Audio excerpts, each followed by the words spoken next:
Good afternoon. Afternoon, everyone. Hope everyone's well. As usual, we'll kick off the live section, then we'll go into a 10:30 tonight. If we're all good at the back, all ready in the front. We'll kick off with Gail from Sky. Yeah. Can we just do a little bit of team news to start? Hi. Did everyone come through okay? And could you just give us a little update as well when we might see Ben White back in the squad, and also Saka range of when he might be available to you, please? No news from the game against City, and Ben is still out. Hopefully after the break he will be available. And Saka? No, not yet. No, I know not yet, but you sort of said sort of mid-March maybe? I don't know. When we sat here on Friday, you talked about these big games meaning more than just the points, the boost, the emotion, the sense of momentum. As you kind of arrived at training ahead of this game, how different is the feeling around the place, and how much can you tap into that with what you've got ahead tomorrow night? Next stop is a final in Wembley, so we know how big that is, and you can feel it. You can feel it straight away. The boost that the game gave us, winning against City, the manner that we did it, and the fact that it's a game that is the closest competition we are into a final, so we're going to give it a real go. As you're very well aware, the window was shut last night, and without bringing the reinforcements that you said you'd have hoped or liked to have brought in. Were you close? And the work that you've done over the last few weeks, how much will that help going into the summer of knowing exactly who you want in terms of reinforcements, particularly in the striker position? We had a clear intention, which is always there is a window open to explore the opportunities to improve our squad with players that can impact it. We haven't achieved it, so yeah, we are disappointed in that sense, but as well we are very aware that that we only want to bring certain kind of players, and we have to be very disciplined with that as well, and I think that we were. Okay, cool. And we'll go to Ian from TalkSport. Hi, Mikel. How are you? Hello. Arsenal haven't beaten Newcastle for the last 4 or 5 games, becoming a bit of a bogey team for you. I mean, can you just talk about when you come up against a team you haven't beaten for a while? And as a player, did you ever have a bogey team? I didn't know that word, but it's another one. They are a very difficult team to play against. They've been different games. We beat them at home last year in a good way. Obviously, this season has been different with 2 very different games as well, I think. So, yeah, another opportunity ahead of us, a big one that can take us to Wembley. So, really looking forward to it. Did you ever have a team as a player you could never beat, or you had trouble beating? Barcelona, never beat them. That was one. Everybody had trouble with Barcelona. Arsenal haven't won the League Cup. I was amazed by this. Arsenal haven't won the League Cup since 1993. They've only ever won it twice. Does that amaze you that this trophy, Arsenal, have got a great record in?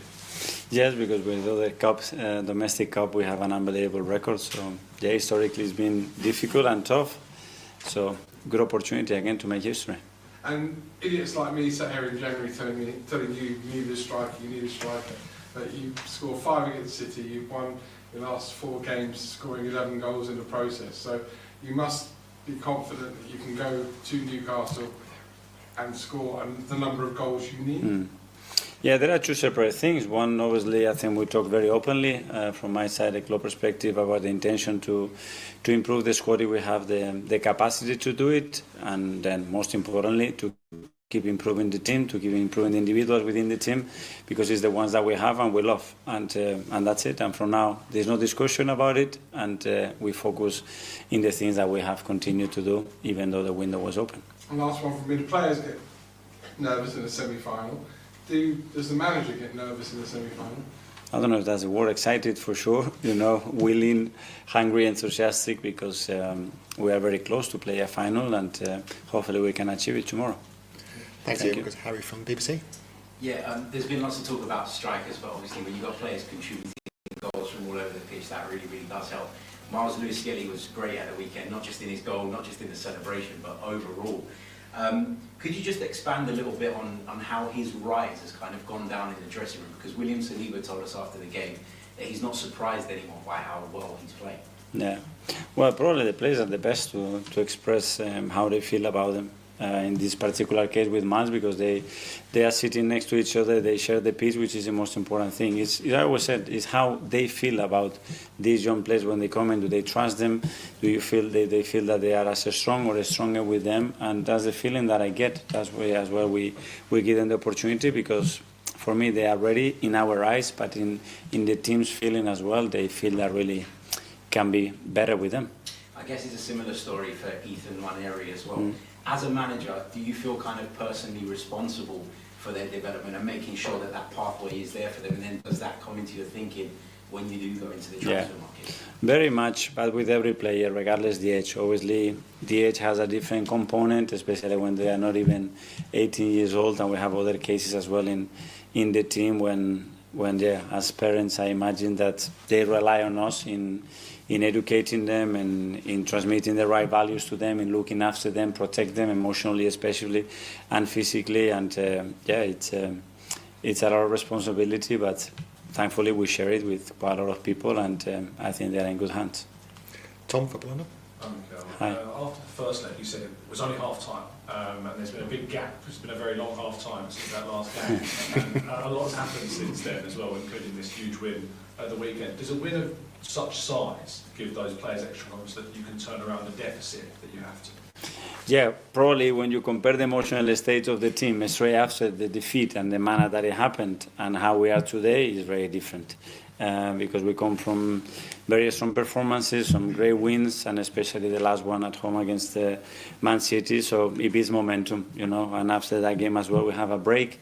So it's the moment to go, full gas, ready to go for it and try to approach it in the way that we believe is the best one to be in that final.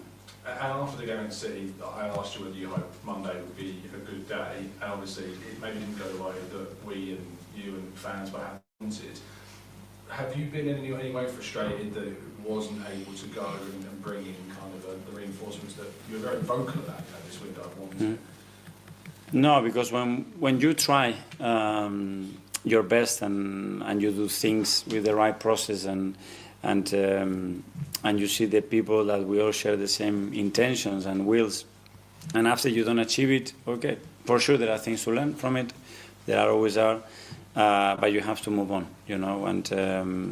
and that's a piece that was important in the moment, and now we have to move on, and nobody knows whether it is better to done it or no. We will know probably at the end of the season.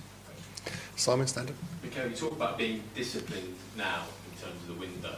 Does that give you hope that in the summer you've got more room to get who you really want to do by sort of not doing anything now and waiting for who you really want? An extra card.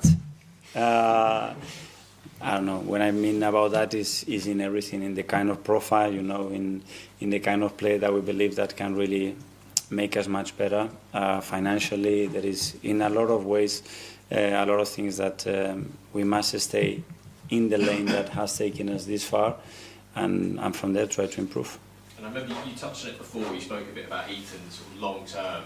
You sort of maybe playing as a number 9. I just wonder, given the situation now in terms of options there, are you now kind of accelerating that and thinking maybe in these sort of 4 or 5 months you might have to play him as a striker? Is that something you're considering? We're going to have to be very flexible in the front line, and now the ones that we have on our feet, make sure that they stay fit and they keep contributing. Leo can play in that position. Raheem has played in that position. Ethan, I think, can play in that position. Martinelli can play there. So let's see in relation to how everybody is, moment, opponent. But at some point, I think we're going to have to try something different.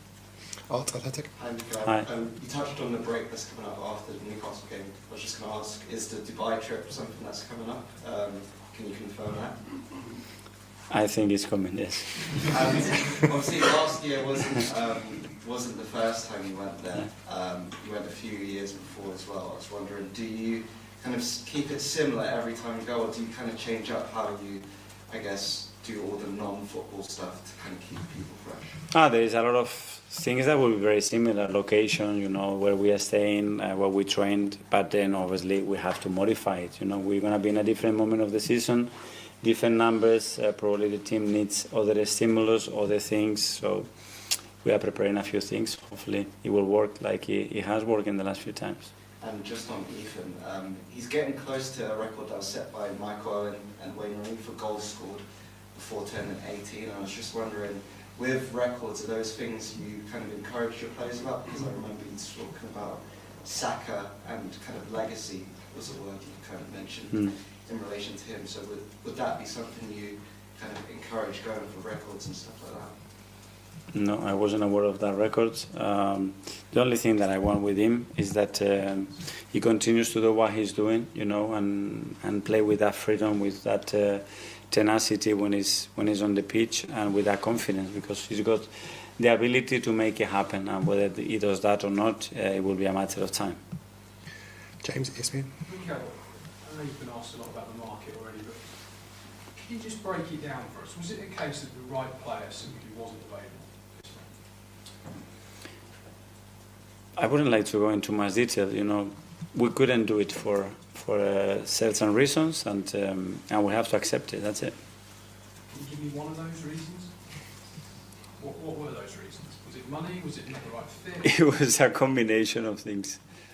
Because I mean, you've done so much in your 5 years here to change the culture, you know, in the dressing room, and it's so positive here now. Is part of it that you don't want to gamble on maybe a character you're not sure of?